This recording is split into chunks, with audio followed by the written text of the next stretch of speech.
itu contoh pengaruh besar dari teman lebih kuat daripada pengaruh orang tua. Termasuk juga pengaruh besar dari teman terkadang lebih kuat daripada pengaruh guru.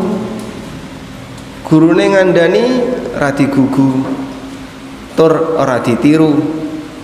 Tapi nek karo koncone nurut. Demikianlah pengaruh dari teman. Orang begitu percaya kepada teman, tapi terkadang tidak percaya kepada guru. Oleh karena itu ketika Allah kasih kita hidayah Islam, kemudian setelah itu Allah memberikan kepada kita hidayah berupa teman yang baik, ini menjadi pelengkapnya. Nah, di kesempatan kali ini sesuai dengan yang disampaikan oleh panitia, kita akan membahas tentang prinsip hidup seorang muslim agar istiqomah. Memang yang namanya istiqomah ini berat luar biasa. Karena manusia itu gampang berubah. Sampai ada istilah esok dele mulai nggawa tempe. Sehingga kemarin kedelai besok jadi tempe. Bahkan manusia itu lebih cepat berubah daripada makanan. Karena itu Nabi SAW pernah menyebutkan, badiru bil a'malis salihati fitanan. Bersegeralah kamu untuk melakukan amal soleh, karena akan muncul banyak fitnah sebelum datangnya banyak ujian. Lalu beliau menyebutkan realita yang terjadi. Yusbihur rajulu mu'minan wa yumsi kafiran, wa yumsir rajulu mu'minan wa yusbihu kafiran. Ana wong esuk mukmin, sore dadi kafir. Ana sing sore sek mukmin, sesuk-esuk wis dadi kafir. Yabi'u dinahu bi'aradin minad dunya, dia menjual agamanya untuk mendapatkan keuntungan duniawi. Coba kita lihat ya, yang namanya iman dan kafir itu kan seperti hitam putih, Pak. Jadi perubahannya perubahan kebalik. Yang sebelumnya mukmin terus jadi kafir, itu berarti perubahannya gimana? Perubahan kebalik. Dan itulah hati. Hati bisa berubah sampai kondisi kebalik. Nih esok dele sore tempe itu kan, tempe itu unsur delenya masih ada nggak unsur delenya? Masih kelihatan delenya. Dicopot ya dele. Cuman ketika difermentasi ada jamur. Tapi kalau mukmin berubah jadi kafir, itu berubah 180 derajat, balik. Itulah yang digambarkan oleh Nabi SAW, betapa manusia itu gampang molak malik atine. Makanya hati dalam bahasa Arab sebutannya apa? Qalbun. Pakai qaf nggih, enggak pakai kaf. Qalbun, kenapa disebut qalbun? Summiyal qalbu litaqallubihi, disebut qalbun karena litaqallub, gampang bolak-balik. Pertama dia bilang A, sekarang berubah jadi B, berubah lagi jadi C. Demikianlah manusia, gampang bolak-balik. Maka manusia kalau tidak dijaga dengan maksimal, baik menjaga ketaatan maupun jaga komunitas, jaga lingkungan, jaga yang menakutkan, malik jungkir nih kok. Dari yang awalnya putih jadi hitam. Digambarkan oleh Nabi SAW, yusbihur rajulu mu'minan wa yumsi kafiran. Esok itu saya mukmin. Iki bapak esok mau saya neng masjid kok. Saiki wis pindah. Neng di mbah neng tempat ibadah yang lain. Ane esok neng masjid, sore neng sawah kan mboten napa-napa kan. Dia sudah pindah identitas gara-gara menjual agamanya dengan dunia. Maka istiqomah itu berat dan itu butuh perjuangan. Karena itu Allah perintahkan kepada Nabi SAW, fastaqim kama umirta. Istiqomahlah kamu sebagaimana kamu diperintahkan. Ini ada di surat Hud dan beberapa surat yang lainnya. Ada di surat Hud dan beberapa surat yang lainnya.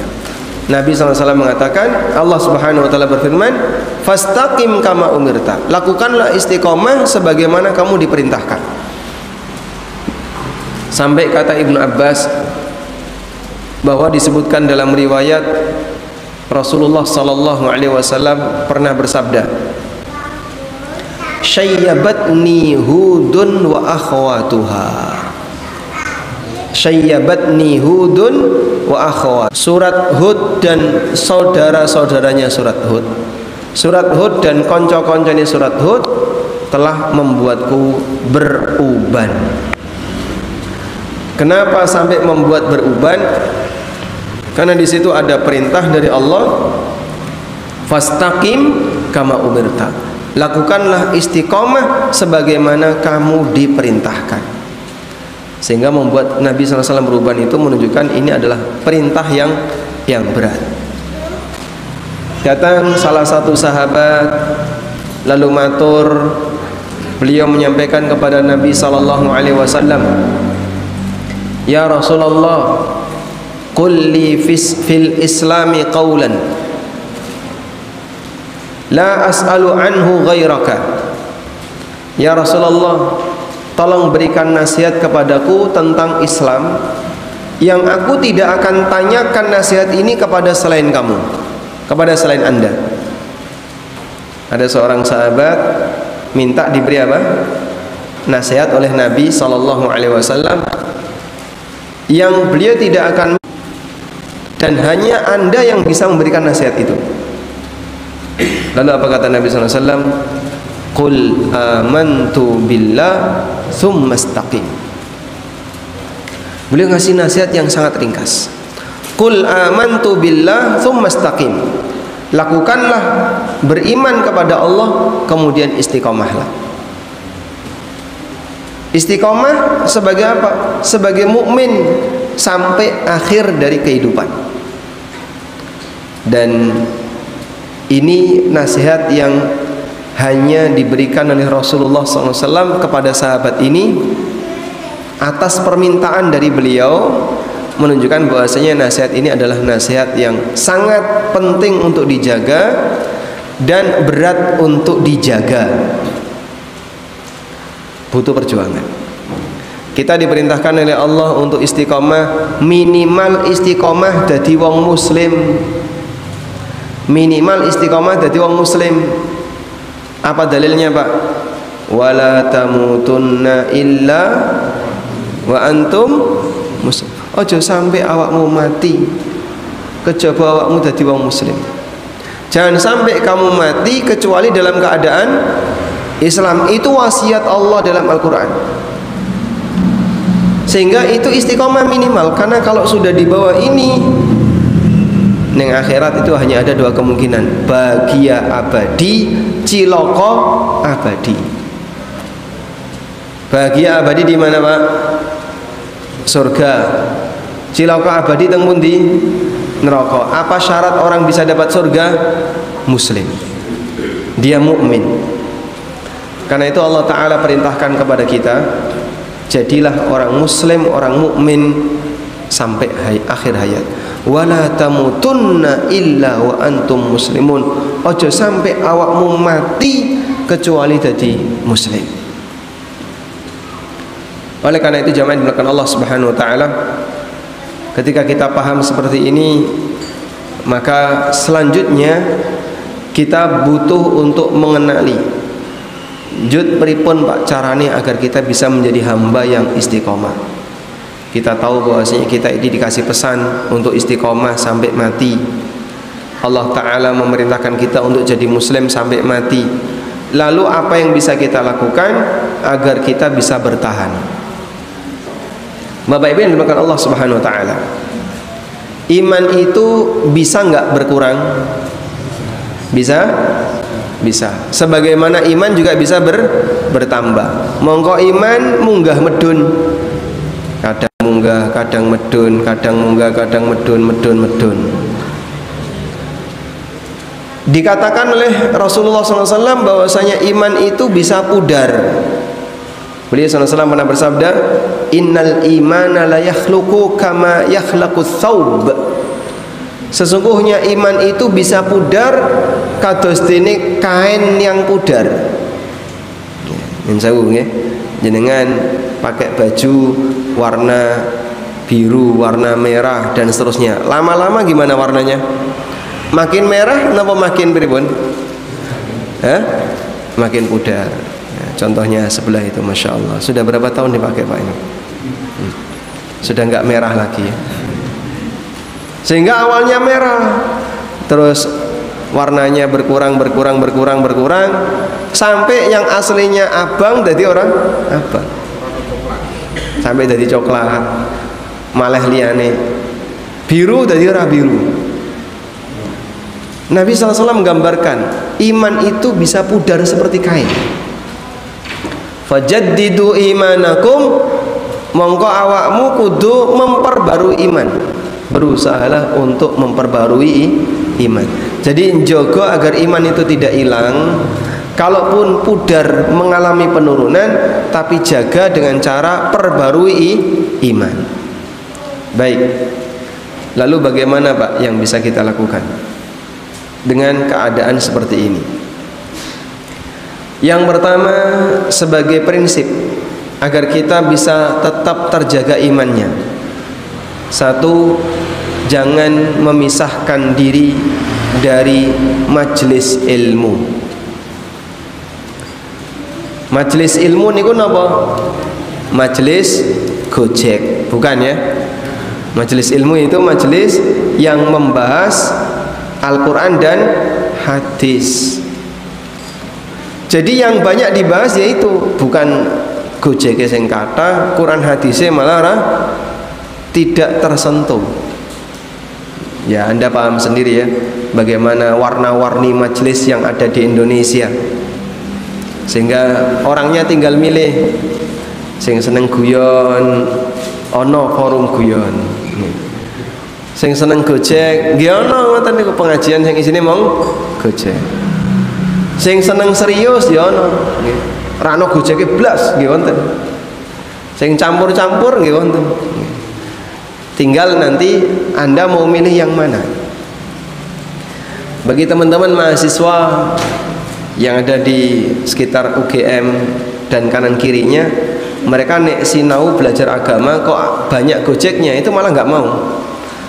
Yang saya cari bukan stand up comedy, yang saya cari ilmu. Tapi kalau kajian serius, kemudian mempeng nyawang kitab, itu malah seneng. Dititeni siji-siji diterjemahkan, itu malah seneng. Tapi kalau pengajiannya isinya mung gojek terus, itu ditinggal mereka. Nah, karakter orang beda-beda. Sebaliknya, nek wong kampung, ngeten nggih. Ana pengajian kok sepaneng terus nggih. Isine mung maca Quran, hadis, Quran, hadis, Quran, hadis. Kadang pripun? Mboten betah. Iki kapan rampungnya bolak-balik ndelok jam. Nek mboten ngoten ditinggal turu. Demikianlah manusia punya selera yang berbeda-beda. Maka Bapak Ibu yang kami hormati, kendalikan selera kita.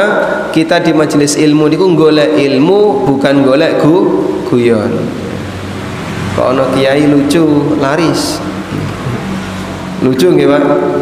Laris mboten? Tapi nek ora iso gojek pripun? Ra payu. Dan alhamdulillah pengalaman belajar kami itu justru belajar dari suasana yang tidak ada guyonnya. Baik, nah, kok Ustadz sakit guyon? Nah, itu belajar dari masyarakat. Maka masyarakat belajar ilmu dari kiai, kiai ini belajar guyon dari masyarakat. Leres kata nih. Baik, kembali ke sini.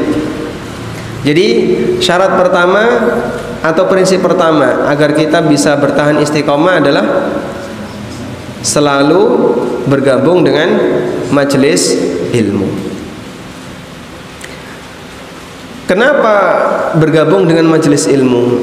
Karena Allah Subhanahu wa taala menyebutkan bahwa keberadaan ilmu ini menjadi sumber iman itu bertambah. Dengan ilmu, iman seorang hamba niku bisa bertambah.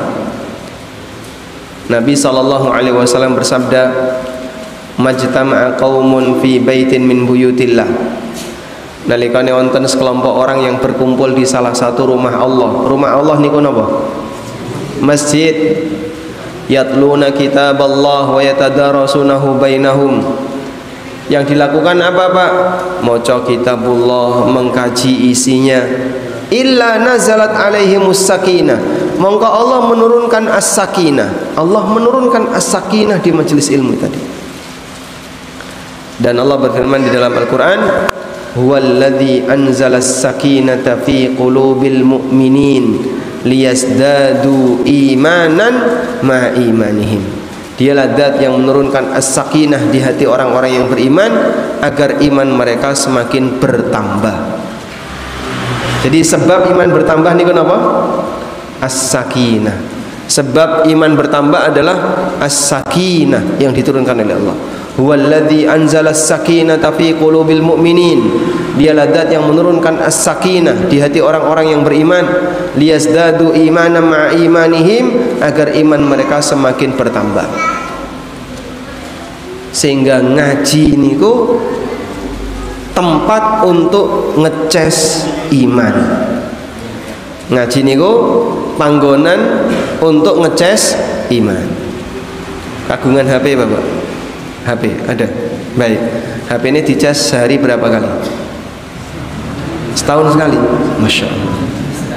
Sehari sekali. Kita punya HP baterainya bisa surut. Kenapa? Dipakai.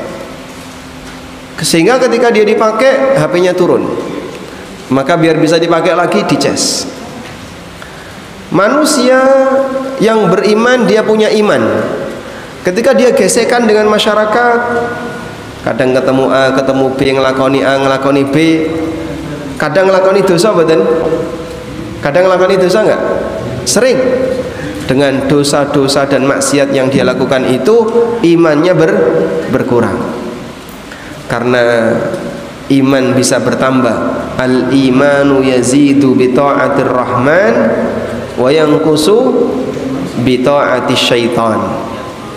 Iman niku bertambah dengan mentaati Ar-Rahman, berkurang dengan mentaati setan. Terus iman saged munggah medun, munggah nek jenengan taat dumateng Ar-Rahman, medun nalikane jenengan mentaati setan. Mentaati setan niku napa? Maksiat. Maka dengan perbuatan maksiat yang kita kerjakan sehari-hari, nggih, apalagi kalau sudah di jalan, aurat tercecer di mana-mana.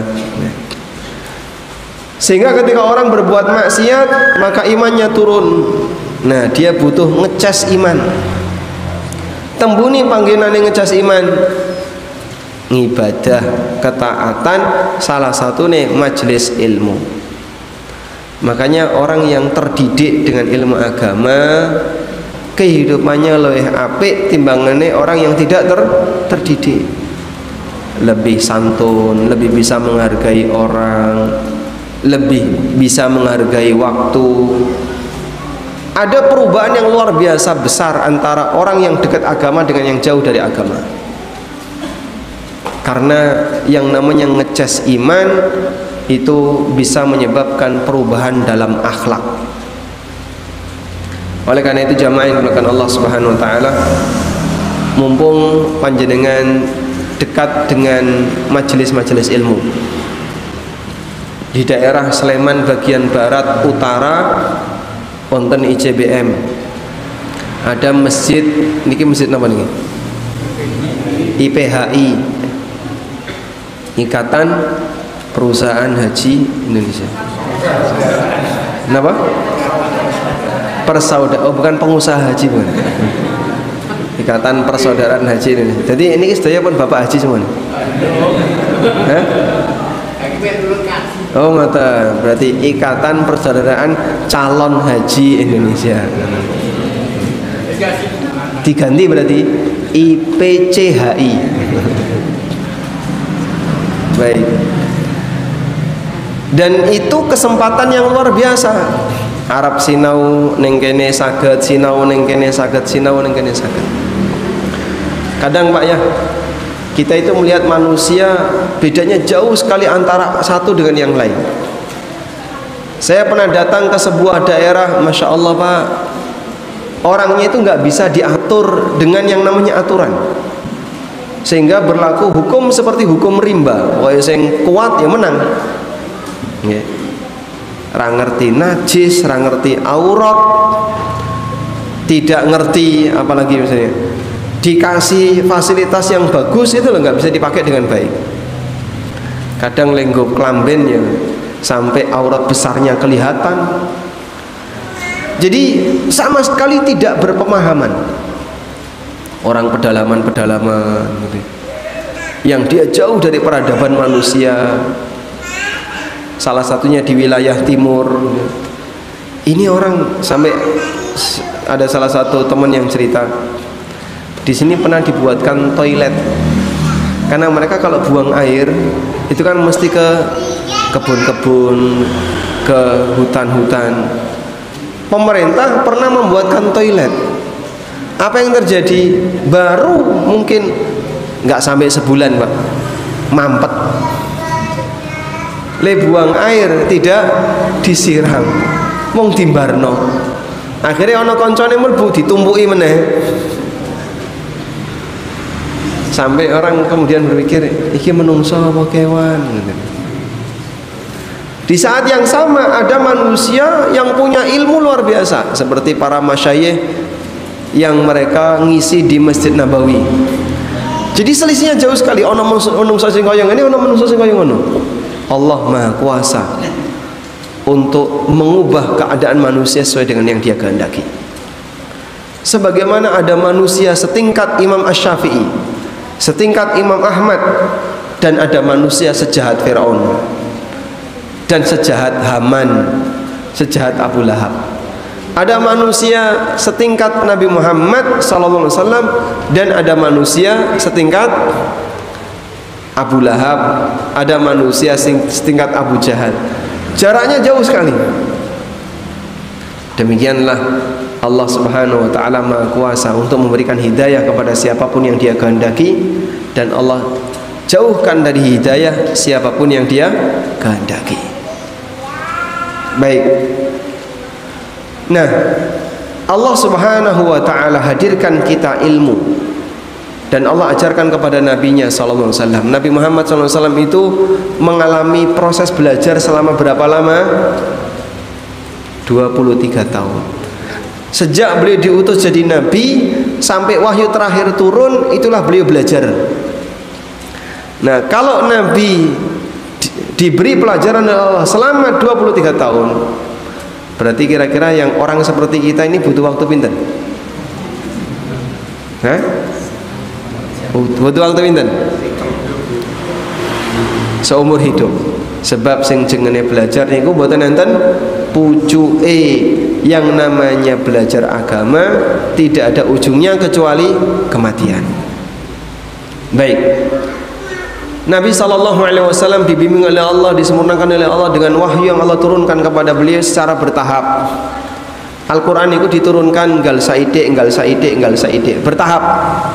Sempurnanya sampai 22 sekian bulan tahun. Digenapkan yang jadi 23 tahun. Itulah masa belajarnya Rasulullah sallallahu alaihi wasallam dengan dibimbing oleh Allah Subhanahu wa taala. Nah, apa yang beliau dapatkan disampaikan kepada umat manusia, terus kita pelajari. Kita butuh waktu yang panjang untuk mempelajari itu. Nah, selanjutnya Bapak Ibu yang bukan Allah.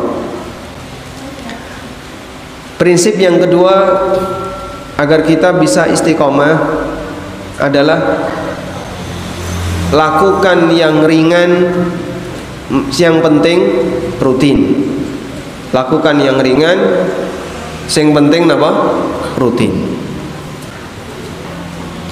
Sebab ketaatan yang rutin meskipun ringan lebih dicintai oleh Allah daripada ketaatan yang sifatnya borongan. Sifatnya borongan itu maksudnya gimana Pak?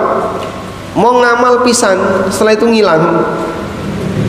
Contoh, nalikane Ramadan, Masya Allah, maca Quran, khatam juz 30. Khatam 30 juz apa juz 30? Juz 30. Hah? Lah gitu. Khatam 30 juz apa juz 30? Juz 30. Baik. Gelem demek Quran, mau nyentuh Quran pas Ramadan. Nalikane Ramadan rampung pripun? Qur'ane disimpen sampai jumpa tahun depan. Insyaallah nek sing diparingi urip. Yang tidak merasa jangan merasa ya. Yang merasa tersinggung ya seharusnya tersinggung. Baik. Ada orang seperti itu. Jadi dia mau baca Quran itu setahun pisan. Nggih. Saya mikir nggih ngoten niku. Nggih. Maca Quran setahun pisan. Rampung Ramadan Al-Qur'annya tidak disentuh sama sekali. Masya Allah, itu bahaya luar biasa. Maka untuk menjadi muslim kita perlu ibadah rutin. Dengan rutin itu terjaga walaupun sedikit. Ibaratnya begini ya, yang sewu, kalau ada seorang istri suaminya kerja di luar, dikasih pilihan, milih sing ndi? Suamimu mulai selama 1 bulan di rumah terus, tapi setelah itu nggak pulang-pulang setahun, atau suamimu pulang setiap pekan. Anggere Jumat mulai, nanti hari Ahad balik, pekan depan Jumat mulai, Ahad balik, terus seperti itu. Kira-kira sebagai istri biasanya milih yang mana? Bapak-bapaknya jangan jawab ya. Hah? Milih sing pundi? Ra usah mulih sisan. Milih sing pundi? Hah? Saya ganti sekarang ya, contoh yang lain. Sebagai orang tua yang punya anak tinggal di tempat yang jauh, baik, maka anaknya ini mungkin tidak bisa setiap hari mendatangi orang tuanya. Milih yang mana? Pak, bapak milih pundi Pak? Aku mulai saulan neng omah, bar ngono gak mulai setahun. Dengan pilihan yang kedua, nanti setiap hari Jumat saya pulang, tapi Ahad saya balik. Sebagai orang tua milih sing pundi? Hah? Pulang Jumat, kembali Ahad, PJKA ya. Pulang Jumat, kembali Ahad. Baik. Karena yang rutin walaupun sebentar itu lebih menyambung daripada banyak tapi cuman sekali. Rutin tapi sebentar itu menyambung rutin gitu ya. Tapi dalam banyak cuman sekali setelah itu putus dalam waktu yang lama, ini lebih berbahaya, lebih putus. Paham ya? Baik. Maka ibadah juga seperti itu. Kita beribadah itu seperti nyambung hubungan dengan Allah. Bermunajat dengan Allah, nanti bermunajat lagi dengan Allah, bermunajat lagi dengan Allah. Kedekatan seorang hamba kepada penciptanya. Maka beribadah secara rutin walaupun sedikit lebih dicintai oleh Allah daripada banyak namung mau pisan model borongan. Karena itu Nabi SAW pernah bersabda, wa inna ahabbal a'mali adwamuha wa in qalla. Amal sing paling disenangi oleh Allah adalah amal sing paling dawam. Jenengan catat ya, coba dicatat. Rasulullah SAW bersabda, inna ahabbal a'mali ilallah adwamuha wa in qalla. Sesungguhnya amal yang lebih dicintai oleh Allah adalah amal yang paling rutin walaupun sedikit. Amal yang lebih dicintai oleh Allah adalah amal yang rutin walaupun sedikit. Saide tapi rutin luweh disenengi timbangane kathah namung mong pisan. Dan kenyataannya manusia itu lebih bisa model amal borongan daripada amal yang sifatnya rutin. Min sewu, ada sebagian orang ya, nek dijak mujahadan. Ayo Pak mujahadan. Ayo melu. Jam 8 sampai jam 2 baru selesai. Malam ya. Jam 8 malam sampai jam 2 itu baru bubar. Tapi nek dikongkon dikir, Pak, jenengan dikir mulai jam 8, 9, 10, 11, 12, 1, 2, 6 jam. Sekarang dikir selama 6 jam ini jenengan bagi per 10 menit. 1 jam niku kalau dibagi 10 menit jadi berapa? 6 ya. Per 10 menit. Ini tadi kan 6 jam. 6 peng 6 berarti 36 kali.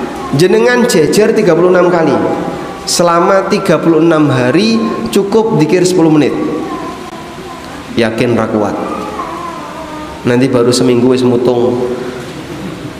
Sebab yang namanya amal rutin itu lebih berat daripada amal yang sifatnya borongan. Maka Nabi SAW pernah menyebutkan ada 2 amal yang ringan tapi sedikit orang yang bisa mengerjakan walaupun amal itu ringan, dan itu harus rutin. Siapa yang melakukannya maka dia dapat masuk surga. Napa niku? Selesai salat membaca subhanallah subhanallah subhanallah ping 10, bukan 33 ya. Ada riwayat 10 kali, ada riwayat 33 kali. Saya ulang ya. Zikir bar salat, selesai salat baca subhanallah 10 kali, alhamdulillah 10 kali, Allahu akbar 10 kali. Totale pinten? Totale pinten? 30 per salat berarti 150 sehari sama dengan 1500 dalam hitungan pahala. Kita mungkin agak di luar aja. Mohon maaf ya. Biar fokus yang lain. Saya ulang ya. Niki zikir penting. Jadi saya ulang lagi. Zikir selesai salat itu ada banyak riwayat. Ada yang 33 kali. Subhanallah 33, alhamdulillah 33, Allahu akbar 33. Ada yang 25 kali. Subhanallah, alhamdulillah, Allahu akbar masing-masing 25 kali. Ada yang 10 kali. Nah, yang kita baca ini 10 kali. Sudah? Dan sebelum tidur masing-masing dibaca 33. Subhanallah 33, alhamdulillah 33, Allahu akbar 34. Genep pinten? 100 itu sama dengan 1000 karena dilipatkan ping pinten 10, totalnya 2500. Amal ringan tapi sedikit yang bisa mengamalkan karena istiqomah itu berat. Kalau coba nih Pak, tak coba jajal bismillah semuanya. Jadi selesai sholat zikir subhanallah alhamdulillah Allahu akbar masing-masing 10 kali. Duhur, asar, maghrib, isya. Niku kadang saya bolong. Maghrib bolong. Nah, kenapa? Bar sholat langsung pengajian. Durung sempat maca wis toto-toto mimbar wis pengajian. Kadang bolong meneh karena sholatnya jamak, duhur, asar jamak pas di luar kota. Atau maghrib isya jamak karena di perjalanan. Kadang bolong nalikane sebelum tidur wis ketiban ngantuk maca subhanallah subhanallah subhanallah ge ping 20 merem liyane durung kewaca. Saestu niku berat, Pak. Maka coba ya, saya kasih ijazah amal. Masya Allah. Dur nih. Nggih, setiap kali selesai sholat jenengan baca subhanallah 10 kali, alhamdulillah 10 kali, Allahu akbar 10 kali setiap selesai sholat. Dah? Boleh lebih banyak. Cuman saya nggak yakin. Karena prakteknya cepat keluar. Dari masjid itu cepat keluar. Saya tuh nggak yakin yang baca 33 itu. Saya berusaha, Pak, ya. Misalnya dzikir dengan cuman baca 10, ternyata teman-teman saya sudah pada keluar semua. Aku mau coba 10, kabeh sudah metu kok. Itu yang di masjid dekat rumah ya. Saya nggak tahu kalau di ICBM.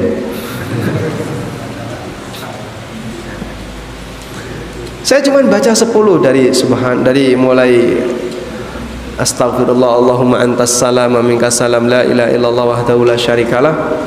Baru sampai di sini wis do metu siji sampai sepi. Saya pernah mencoba baca 33 lengkap itu sendirian jadinya di masjid. Sing nutup lawang. Wis sepi, Pak. Makanya kalau pengakuan mereka aku mau coba 33, iki mesti kecepatan. Semono. Alhamdulillah.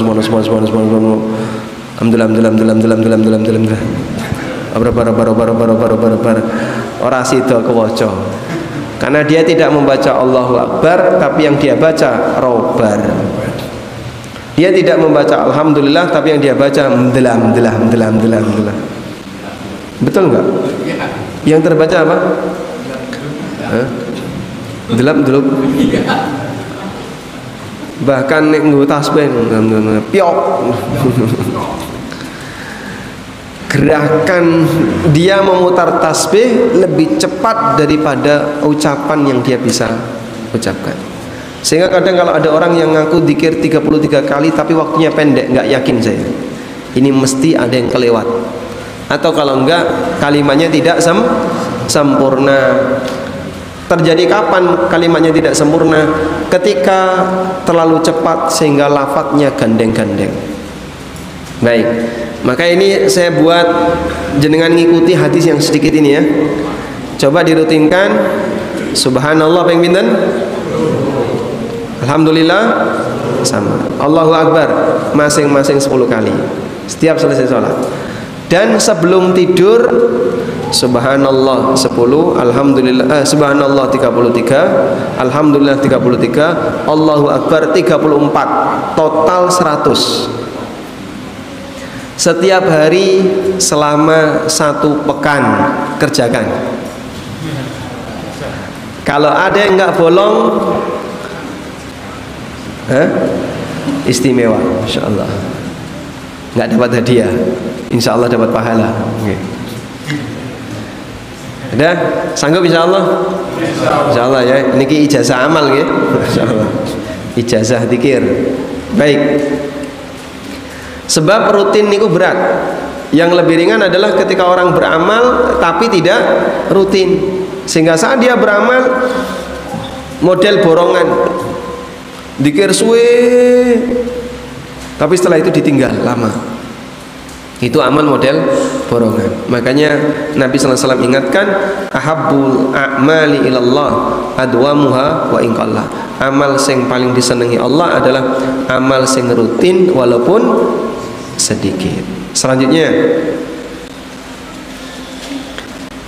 dalam mencari amal yang rutin, jenengan pilih yang kira-kira mampu untuk dikerjakan sampai akhir hayat. Mampu dikerjakan sampai akhir hayat. Karena perjuangan kita dalam beribadah itu sampai mati.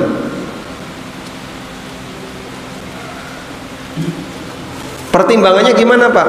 Dikembalikan kepada kondisi masing-masing. Maksudnya begini. Ada sebagian orang yang kalau dia disuruh amal tertentu itu bisa rajin. Tapi kalau disuruh amal yang lain rasanya berat. Ngeten nggih? Aku nek kon salat insyaallah sanggup. Tapi nek kon poso niku masyaallah Jam itu wis ngolet-ngolet. Ora kuat. Tapi nek sholat rajin. Saya itu ketemu ya bapak-bapak usia mungkin 70 tahun. Sholat 5 waktu beliau rajin ke masjid. Tapi kalau puasa beratnya luar biasa, sampai Ramadan itu kadang nggak puasa. Ya beliau sehat, cuman kalau puasa itu rasanya berat. Pernah kepergok nyekel rokok pas puasa Ramadan, pas duhur loh, kok nyekel rokok kedul-kedul nggak? Masya Allah, ternyata nggak puasa. Aku rah kuat nih kon poso. Tapi sholat 5 waktu sergap nih masjid, 5 waktu subuh nih masjid. Padahal tetangga-tetangganya dia yang lain banyak yang tidak ke masjid. Beliau itu ke masjid, tapi puasa nggak sanggup. Ada model orang seperti itu. Sebaliknya ada juga orang yang kalau puasa dia sanggup. Nek kon sholat gak gelem. Kula nih ketemu ngaten niku. Derek poso Ramadan tapi ra sholat subuh. Duhur, asar, maghrib, isya mboten sholat. Tapi poso Ramadan melu. Aku nek poso wani melu ya. Tapi nih sholat monggo. Ra gelem sholat. Demikianlah model manusia. Terkadang dia melakukan amal itu pilih. Kita dalam beramal sing wajib tidak boleh kurang, harus genep. Sementara amal yang sunnah silahkan disesuaikan. Saya ulang ya, yang wajib tidak boleh apa? Kurang, harus genep. Salat wajib kudu genep, poso wajib kudu genep. Sing duwe utang kudu bayar, kodok, tidak boleh duwe utang mung meneng ae. Ada sebagian di antara ibu-ibu ya, semasa mudanya aku nek duwe utang poso ora tau tak bayar. Pinten tahun? Ya ket SMA sampai duwe anak, sampai menopause. Wah, Masya Allah. Menopause umur pinten?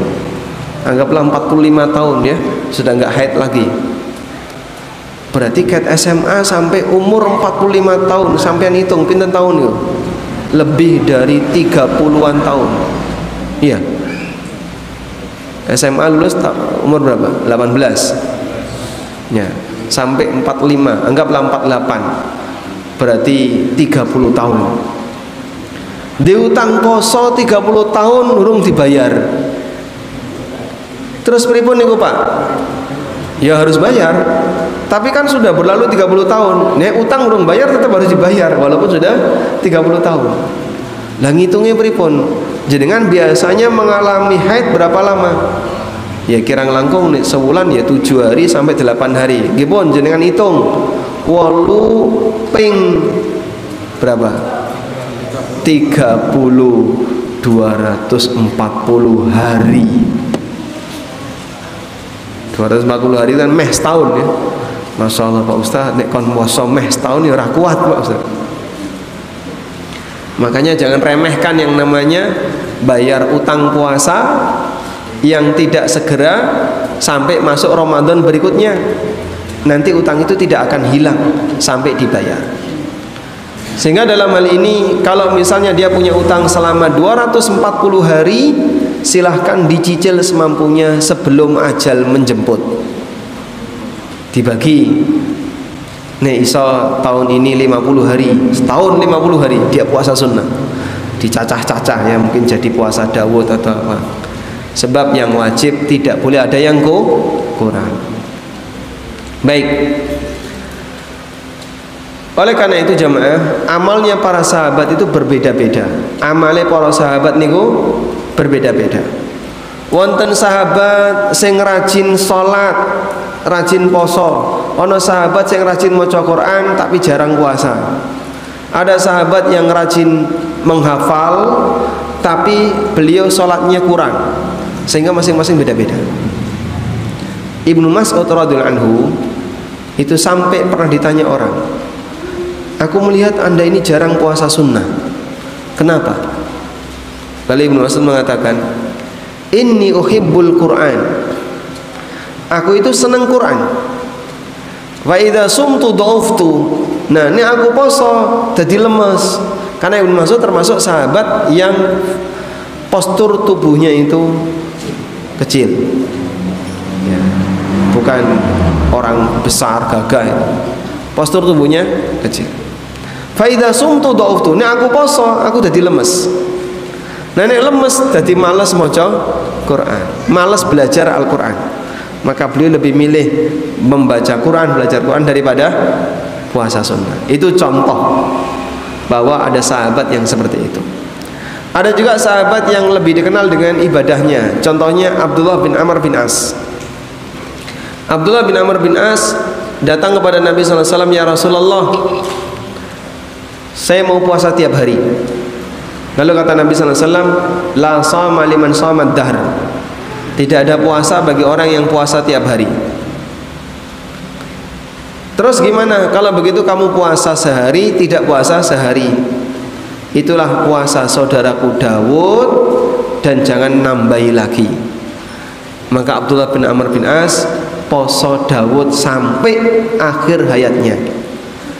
Ketika beliau sudah tua, nyesel karena badannya sudah lemes, tinggo poso makin berat, menyesal. Lalu beliau mengatakan, andaikan dulu aku mengikuti saran Nabi Sallallahu Alaihi Wasallam, itu lebih aku cintai daripada dunia seisinya.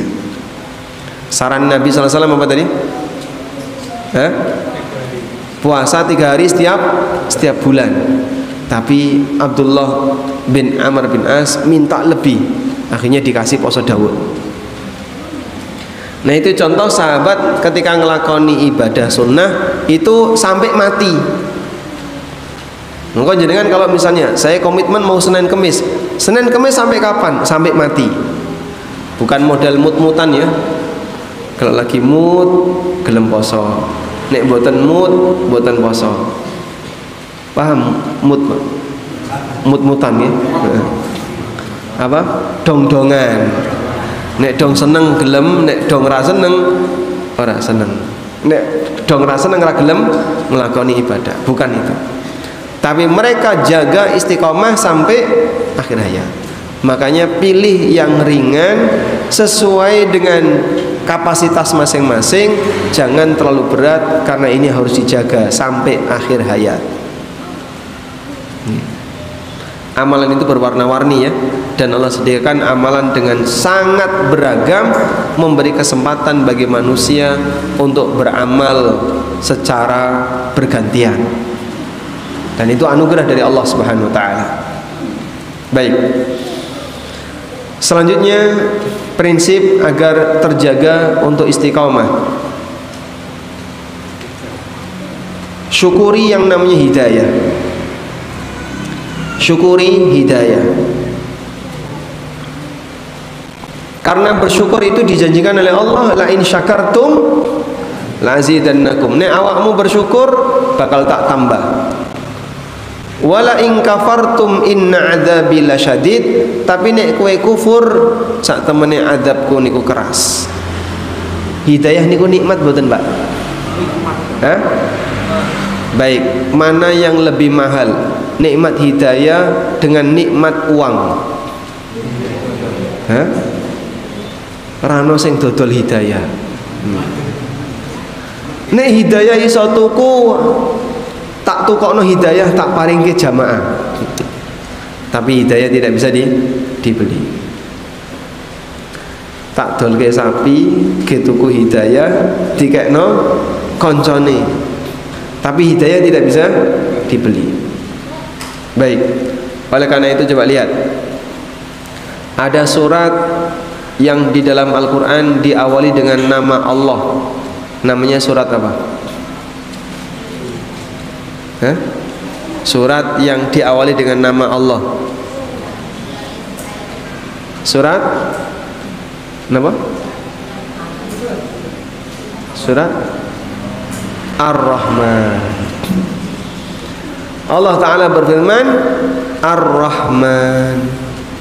Setelah itu Allah menyebutkan di lanjutan surat itu apa saja yang menjadi rahmat Allah dari pengaruh namanya Ar-Rahman.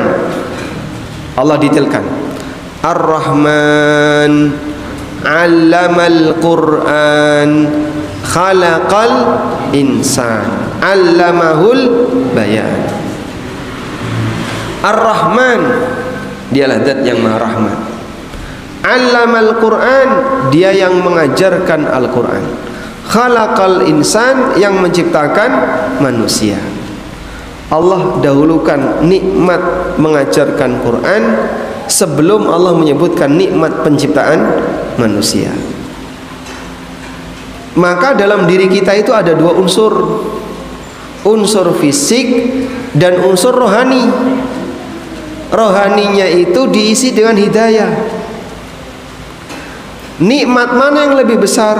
Nikmat rohani. Ketika orang rohaninya baik, maka seluruhnya jadi baik. Karena itu Allah dahulukan kalimat 'allamal Qur'an sebelum khalaqal insan, sehingga nikmat pendidikan itu lebih tinggi daripada nikmat materi. Ngerti nggih? Nikmat pendidikan lebih tinggi daripada nikmat materi. Maka Allah dahulukan 'allamal Qur'an sebelum khalaqal insan. Khalaqal insan itu nikmat materi. 'Allamal Qur'an itu nikmat hidayah dan pendidikan. Allah ajarkan kepada manusia Al-Qur'an, Allah ajarkan kepada manusia hidayah, dan itu lebih tinggi daripada sebatas nikmat keberadaan kita di muka bumi.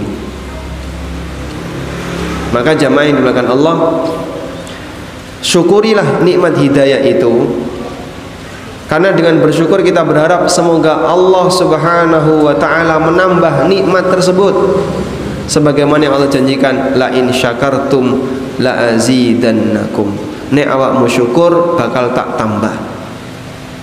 Baik, ada sebuah pertanyaan yang disampaikan kepada Syekh Abdul Aziz bin Baz rahimahullah. Ada orang yang dia itu sangat dekat dengan ulama, lama belajar Islam, tapi matinya su'ul khotimah, matinya jadi ateis, ada yang mati jadi kafir dan seterusnya. Padahal dulu orang ini dekat dengan ulama dan rajin belajar agama, tapi nalikane mati ateis. Contohnya Abdullah Al-Qasimi, itu yang terkenal. Dulu ada seorang mujahid dan beliau ahli hadis. Dia mujahid ahli hadis, lalu datang ke daerah perbatasan. Ini wilayah kaum muslimin, ini wilayah non muslim. Beliau ada di situ, berjaga di wilayah perbatasan. Suatu ketika beliau ini hafal Quran, ulama ya, hafal Quran, termasuk salah satu ahli hadis. Suatu ketika beliau melihat seorang wanita beragama non muslim, kalau nggak salah beragama Nasrani, lalu tertarik. Kemudian dia menulis surat, lalu dilemparkan ke wanita itu. Dalam surat itu dikatakan, bagaimana cara agar aku bisa mendapatkan kamu? Maka dibalas, kalau kamu mau, kau turun dari benteng itu dan silahkan ke rumah. Akhirnya dia turun dari benteng itu, lalu menghampiri rumah wanita ini dan berubah agama jadi Nasrani. Semua hafalannya hilang kecuali satu ayat. Semua hafalannya hilang kecuali satu ayat. Ayat apa itu? Rubama yawaddul ladzina kafaru law kanu muslimin. Besok akan datang satu keadaan di mana orang kafir berangan-angan andaikan dulu saya muslim. Sehingga ayat itu sebenarnya apa? Menyudutkan dirinya sendiri. Hafalan Qurannya semuanya hilang kecuali satu ayat ini. Sehingga saat dia ketemu temannya itu ditanya, gimana kabar kamu? Seluruh hafalanku hilang kecuali satu ayat. Rubama yawaddul ladzina kafaru law kanu muslimin. Barangkali akan ada satu masa di mana orang kafir mereka berangan-angan berharap andaikan dulu saya muslim. Masya Allah, mahalnya hidayah. Dah, contoh yang lain. Seorang muadzin, beliau marbot masjid atau muadzin masjid. Dulu orang kalau adzan gimana Pak? Naik ke menara. Suatu ketika beliau naik ke menara, lalu beliau melihat ada seorang wanita Nasrani ya, di atas menara. Tertarik beliau. Akhirnya turun dari menara itu lalu menghampiri wanita tadi. Saya boleh nggak menikahimu? Jawab si wanita ini, kita kan beda agama. Kamu Muslim, saya Nasrani. Jelas Bapak tidak akan setuju. Baik, saya akan sama agamanya dengan kamu. Kalau begitu kamu harus masuk Nasrani. Baik, saya akan jadi orang Nasrani. Dah? Akhirnya ditemui bapaknya, kemudian dia menyatakan jadi Nasrani, murtad Pak ya, untuk bisa menikah dengan wanita ini. Sudah? Entah sudah akad atau belum akad nikah, tapi yang jelas di hari itu dia mau benerin gentengnya rumah orang Nasrani ini. Dia naik genteng, lalu dia kepleset, pok, mati. Murtad.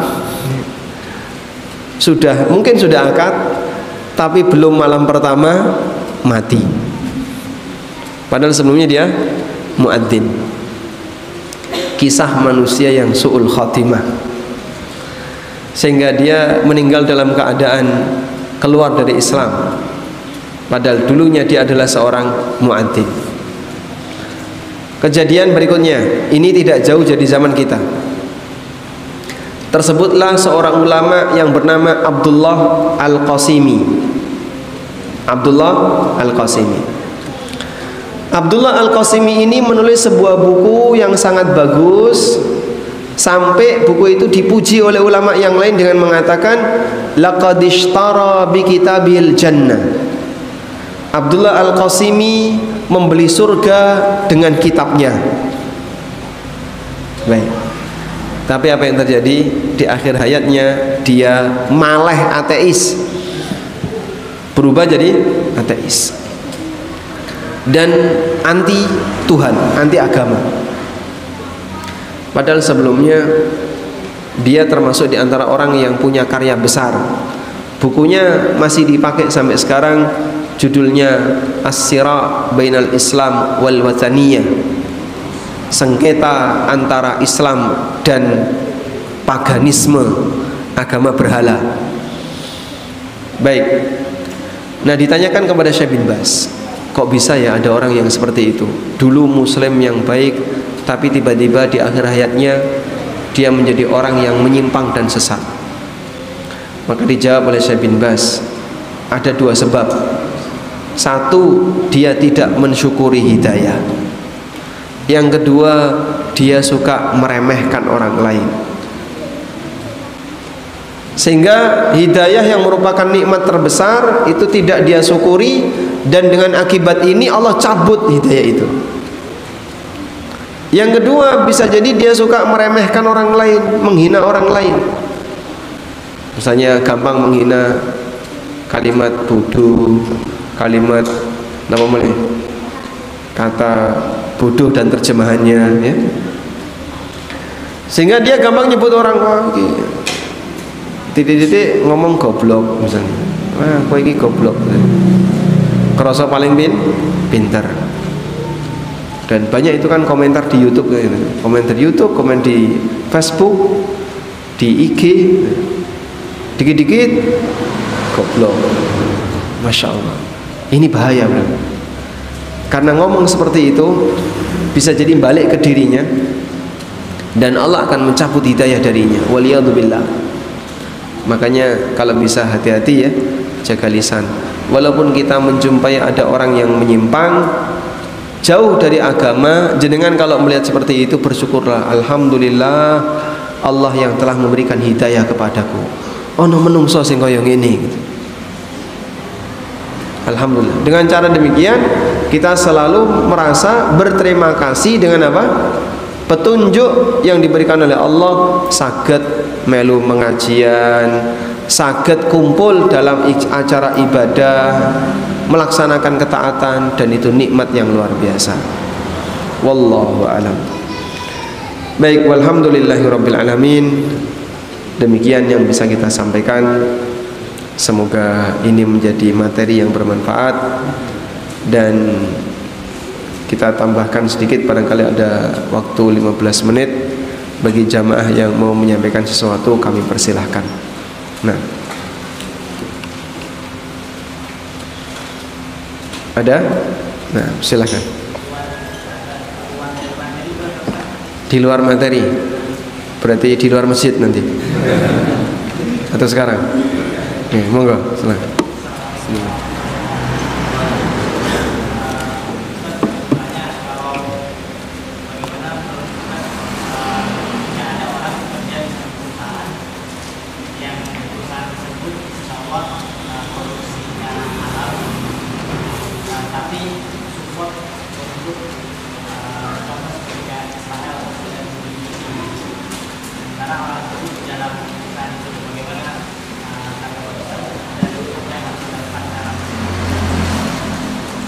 Nah, bisa nggak kita yakin bahwasanya memang betul perusahaan ini sangat support untuk Israel atau support untuk LGBT, sehingga perusahaan itu perusahaan yang hasilnya dipakai untuk mendukung orang jahat?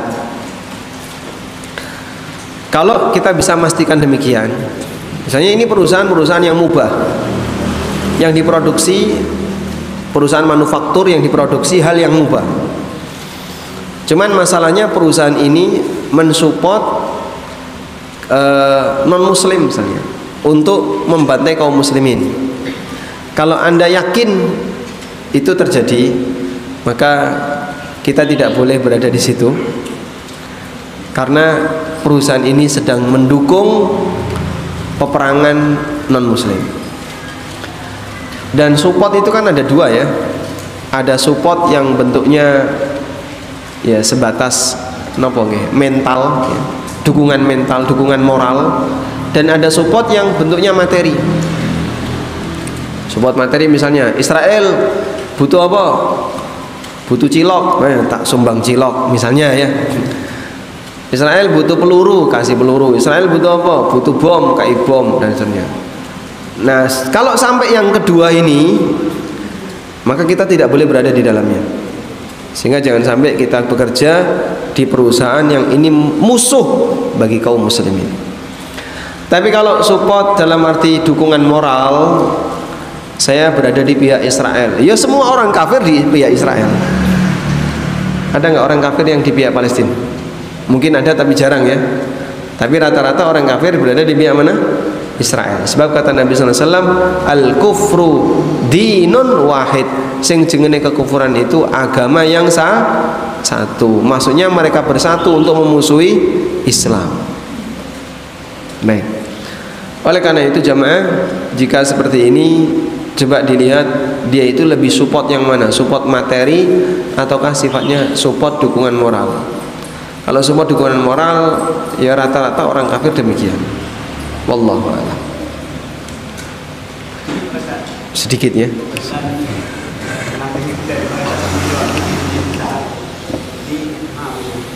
Jadi seandainya seorang itu selalu menjalankan sunnah, tadi yang dikatakan sahabat tadi puasa, tapi begitu puasa udah tua nggak mampu puasa. Dulu kalau nggak salah saya bilang itu ada pensiunnya, itu dari apa hadis apa cuma istilahnya dari Ustaz? Oke. Ada orang yang dia rajin puasa waktu masih kuat, hingga di usia tertentu karena sudah tua dia sudah nggak sanggup lagi melakukannya, sehingga dia dikasih pensiunan berupa pahala yang tidak putus. Baik, bedakan dua ini ya. Orang yang mutus rutinitas ibadah padahal dia masih mampu karena alasan malas, dengan orang yang terputus rutinitas ibadah karena dia nggak mampu, disebabkan karena dia dalam keadaan lemah fisik. Nah, untuk yang kedua ini ganjarannya tetap mengalir. Misalnya dengan rajin berangkat ke masjid, tapi suatu ketika dengkulnya nggak bisa lagi diajak. Aku wis ra iso mlaku, Mas. Ning kursi roda ya ora iso. tidak bisa duduk misalnya, atau tidak bisa lama-lama di luar. Kalau lama-lama di luar masuk angin, sehingga dia hanya bisa di rumah, nggak berani keluar rumah. Orang seperti ini dia akan mendapatkan pahala sebagaimana rutinitasnya. Berdasarkan firman Allah Ta'ala, illal ladzina amanu wa amilus salihati falahum ajrun ghairu mamnun. Kecuali orang beriman dan beramal soleh, mereka mendapatkan pahala yang terus mengalir. Nah, makna pahala terus mengalir itu dijelaskan oleh Ibnu Abbas. Itu bukan dari hadis Nabi sallallahu alaihi wasallam, tapi dari penjelasan Ibnu Abbas. Kata Ibnu Abbas, bagi orang yang dia punya rutinitas amal soleh lalu terputus karena tidak mampu mengerjakannya disebabkan alasan fisik, maka dia tetap dapat pahalanya. Wallahu a'lam. Pencekap ada lagi? Terakhir ya. Di belakang ada yang angkat tangan? Sudah dibatasi terakhir ya. Atau monggo yang belakang. Waalaikumsalam warahmatullahi wabarakatuh.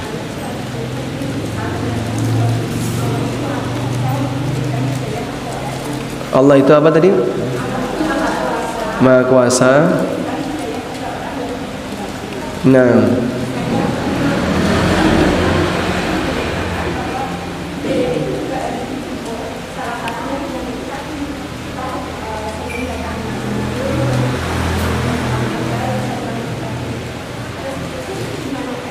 baik.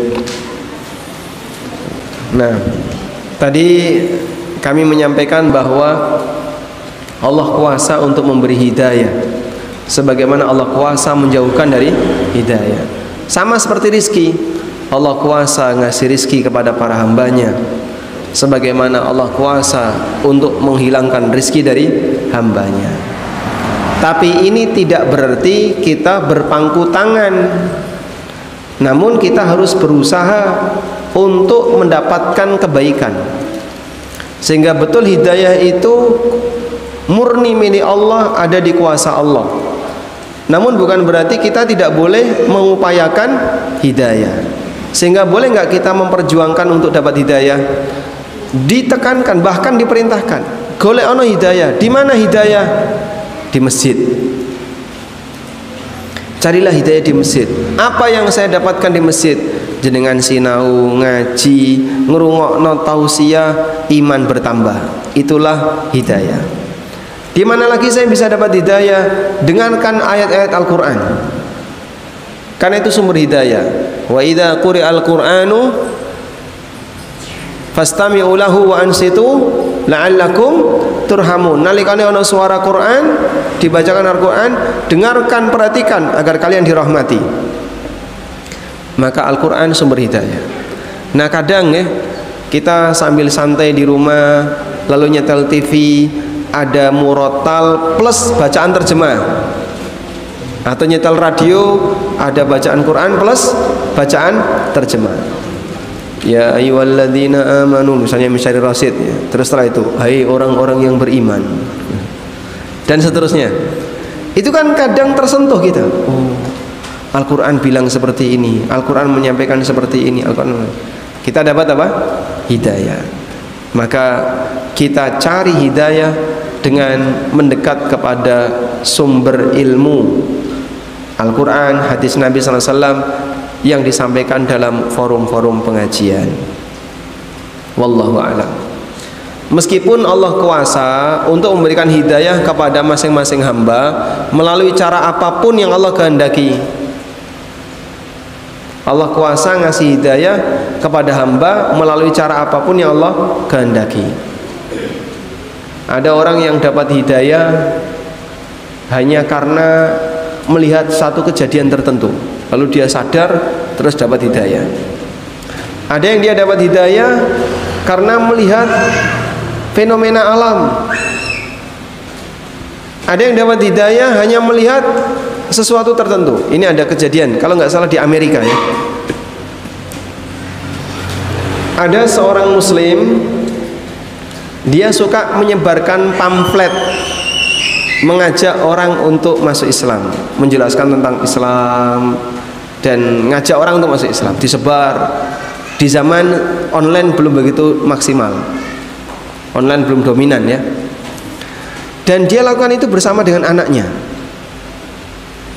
Ya banyak yang orang nggak mau, nggak gubris, ya diterima tapi nggak gubris, mau dibuang, mau apa.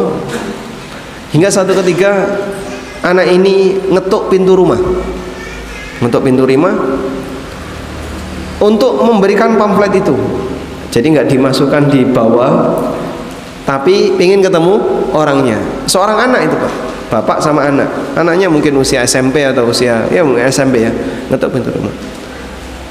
Tiba-tiba keluar nenek-nenek, terus dikasih itu. Nah saat dikasih kemudian dibaca, nenek ini menangis. Sampai akhirnya dia penasaran dengan remaja ini, dan akhirnya dia masuk Islam. Terus yang jadi pertanyaan, kenapa kok begitu mudah menerima? Nenek ini bercerita, pada waktu remaja ini datang ke rumah ngetuk pintu, saya sudah siaga untuk bunuh diri. Dia itu sudah siaga untuk bunuh diri, bunuh diri pakai tali kekang, tali ikat, atau entah bunuh diri pakai suntik mati, atau dia sudah siaga untuk bunuh diri. Sudah nggak punya harapan terhadap hidup. Arep golek apa urip iki wis, timbangane suwe-suwe lara kabeh gitu. Apa nenek tambah tua tambah lara kabeh. Makin tua nek turu makin ngorok napa makin nggak bisa tidur. Sehingga dalam kondisi ketika dia seperti itu sudah siaga untuk bunuh diri, tiba-tiba ada orang ngetok pintu. Terus dia lepas sementara. Barangkali ada yang mau memberikan informasi tertentu, dibukakan, ternyata remaja ini. Maka saya merasa dialah yang memberikan harapan terakhir bagiku. Disodori pamflet tadi, isinya ajakan untuk masuk Islam. Akhirnya masuk Islam. Masya Allah. Yang kejadian unik ya. Dengan ini dia bisa masuk Islam, dia dapat hidayah. Baik. Ada seorang khalifah di zaman Daulah Bani Abbasiyah, namanya Al-Ma'mun. Khalifah Al-Ma'mun dalam sebuah majelis itu ketemu dengan seorang pemuda, pakaiannya bagus, penampilan bajunya bagus, orangnya juga gagah, ganteng. Terus ditanya oleh Al-Ma'mun, kamu Bani Israel? Iya. Masuklah ke dalam Islam, nanti kamu saya kasih hadiah yang besar dari kerajaan. Apa jawab pemuda ini? Dini wa dinu abi. Ini agamaku dan agama bapakku. Aku nggak sudi. Hanya ingin melepas agama bapaknya untuk hadiah dari negara. Saya nggak mau. Dah. Akhirnya dia tetap bertahan sebagai Yahudi, Bani Israel Yahudi, dan tidak mau masuk Islam. Setahun berikutnya pemuda ini ketemu dengan Al-Ma'mun di tempat yang lain dalam keadaan dia sudah masuk Islam. Dia jadi muslim. Maka Al-Ma'mun niteni, "Duh, kamu kan Bani Israel yang dulu." "Iya." "Apa yang terjadi pada dirimu sehingga kamu mengalami perubahan seperti ini?" Nah, terus dia cerita, begini, "Setelah saya meninggalkan Tuan waktu itu, saya melakukan eksperimen, penelitian terhadap 3 kitab. Aku nulis Taurat, tak tulis, tak tambahi, tak kurangi, tak ubah-ubah. Sudah selesai, tulisanku bagus dan terkenal bagus. Lalu saya jual ke sinagog dan mereka mau beli, mereka beli. Sehingga orang ini nggak ngerti, si pembeli itu nggak ngerti, tokoh Yahudi ini nggak ngerti di posisi mana ada perubahan, ada tambahan, ada pengurangan, nggak ngerti. Dibeli dan dijadikan sebagai kitab suci di situ. Lalu aku menulis Injil, tulisanku bagus, saya tambahkan, saya kurangi dan saya diubah-ubah, terus saya jual ke gereja, dibeli juga. Kemudian aku menulis Quran, tak tambahi, tak kurangi, diganti. Kemudian dibawa ke percetakan Al-Quran, dibaca, dibuang. Sejak saat itu saya yakin kitab yang otentik hanya Quran. Terus dia masuk Islam. Insya Allah. Ditawari masuk Islam oleh kerajaan, dikasih hadiah ragelem, tapi hasil mencari sendiri dalam hal ini hidayah dijemput melalui aktivitas yang kita usahakan dengan cara belajar dan seterusnya. Wallahu a'lam. Baik, monggo. Waalaikumsalam warahmatullahi wabarakatuh. Oh, berarti baru WA tadi. Masya Allah, sebelahnya dulu aja dulu. Waalaikumsalam warahmatullahi wabarakatuh.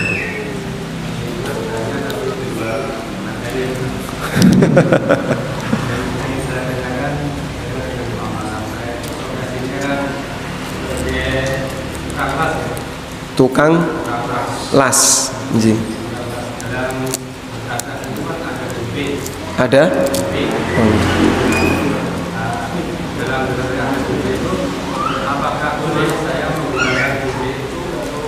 Belanja.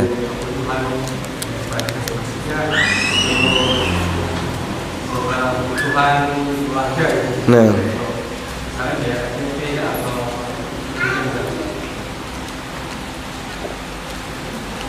alhamdulillah. Baik. Bapak bertanya tentang profesi tukang las, lalu mendapatkan DP dari konsumen. Apakah boleh DP itu saya gunakan? Jawabannya boleh, karena itu sudah jadi uang Anda. Sebab kalau tukang las kan memproduksi ya, maka akadnya disebut dengan akad istisna. Nah, akad istisna itu sejak deal maka akad sudah sah, sehingga ketika bayar, bayarannya berhak untuk jenengan miliki. Bayarannya jadi milik produsen, sehingga silakan mau dipakai untuk bayar SPP, untuk nafkah keluarga, atau yang lainnya, atau haji furoda, monggo, bisa. Monggo ya, silakan ya.